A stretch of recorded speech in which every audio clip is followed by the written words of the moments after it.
In 1938, Hungary's armed forces were in a very difficult situation. In the preceding 18 years, the Treaty of Trianon had imposed serious restrictions not only on the military, but on the country's arms industry as well. The slow recovery in the 1920s was followed by the Great Depression, which further reduced demand in the domestic market. Neighboring countries remained hostile, so exports were also limited, but in the 1930s, gradual improvement and expansion kicked off as the international situation changed. Now that fascist Italy and Nazi Germany were ready to change the status quo in Europe, Hungary looked at the available options. It was clear that a modern army needed much greater firepower and mobility, and while the former would require huge resources, the latter could perhaps be kick-started with a smaller injection of capital. Instead of horse-driven carts, the army would rely on trucks and lorries, which was a much more effective mode of transportation.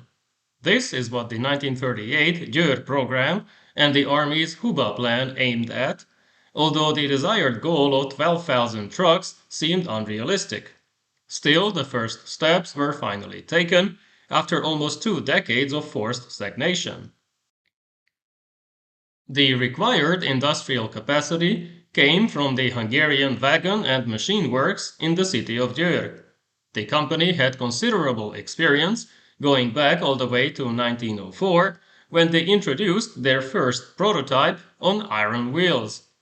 In the 1910s and 1920s, they license-built various Praga models, including electric lorries, followed by 3 and 5-ton Krupp trucks in 1927, and another agreement with Austro Fiat to build the new 1.5-ton Raba Afi trucks. The Defense Ministry, that had so far only possessed a few Pavesi tractors and Breda prime movers, was increasingly interested in domestically produced trucks, so the first Raba Afis were ordered, 57 in total, along with a handful of Chapel cross-country trucks that were manufactured by the Manfred Weiss Steel and Metal Works in Budapest.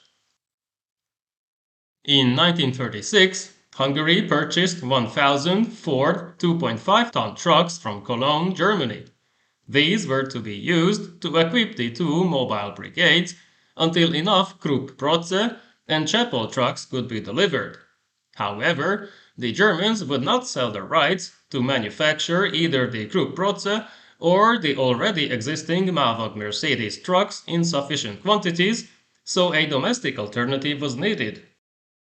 Luckily, despite market conditions, Raba did not give up, and in the same year, the Raba Super 2.5-ton trucks and the Raba Special 3.5-ton trucks were built for the first time with a welded steel chassis. Based on these improved models, work continued to provide an even better solution that the Army could rely on. Therefore, when the Győr program was announced in March 1938, and the Army finally had the money to order 1,400 cross-country trucks, the first two prototypes could quickly be delivered. This would become the 38M Botond, which proved to be cheaper and more reliable as well. The Győr company introduced a 1.5-ton lorry with an unusual 6x4 configuration, specifically for difficult terrain.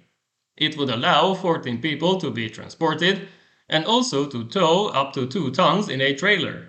This could be a small or medium anti-tank gun or a Bofors anti-aircraft gun.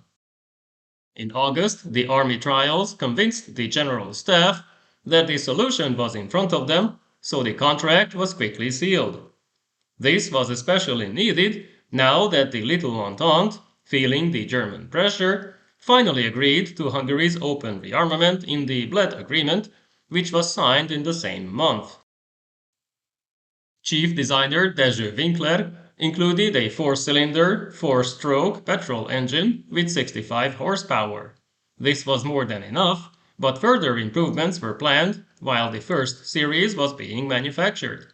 There were some delays due to the lack of certain components which Hungary could not manufacture. For example, the electronic system was delivered by Bosch, The filters and parts of the steering mechanism were produced by Solex, but even a Swedish and a British producer were involved, so it would be interesting to know how they could ensure sufficient quantities of spare parts during the war. To ensure the required capacity, the two main partners, Rabe and Mavag, included four other companies, Weiss Manfred, Ganz, Lang, and Hofer and Schranz in the process. According to the contract, Rabe would provide the engines, half of the gearboxes and the dashboard, the steering wheel, the pedals, all the undercarriages and the frames, along with half of the assembly work and some other parts. At the same time, Mavag would deliver the crankshafts, rockshafts, bumpers, the remaining dashboards, the suspension, and the other half of the assembly work. Guns added some of the pedals, the front winch, some bumpers, and the chassis. Lang provided half of the engines, Weiss Manfred delivered the other half of the gearboxes, the cardan brakes, some rockshafts, and the radiators, while Hofer produced the wheels and some of the brakes. The first batch was delivered in 1939. By July, 150 were accepted by the Army. All of these had the steering wheel on the right side, as it was customary in Hungary at the time. That is, until July 1941. The rest of the Botond A lorries arrived by July 1940, which meant many of the vehicles could participate in the next major action. Based on the Second Vienna Award, Hungarian Second Army received the order to march into northern Transylvania, and the experience there was overwhelmingly positive. The Botond performed well. It was superior to all the other models, even the German ones, especially when it came to moving on difficult terrain. It was obviously better than the Opel Blitz, which was the Wehrmacht's workhorse, so the army was very satisfied with its purchase. By the end of 1940, they had 950 trucks and 1900 cross-country trucks, but this was far below the requirements, so the plan was to requisition another 2,000 trucks from the civilian sector in the case of mobilization. The invasion of Yugoslavia in April 1941 went fairly well, although not even Rapid Corps could be fully equipped with army trucks. Operation Barbarossa came next, and in that campaign, roughly 1,200 trucks were lost, setting back motorization to pre-1939 levels. The Botond II plan was thus announced, in which the army ordered another 1,400 vehicles to be delivered in 1942, with a further 650 in the following year, with the steering wheel on the left. Due to the fact that certain modern steel alloys could not be manufactured in Hungary, a second variant was already in the works, also relying on feedback from the army.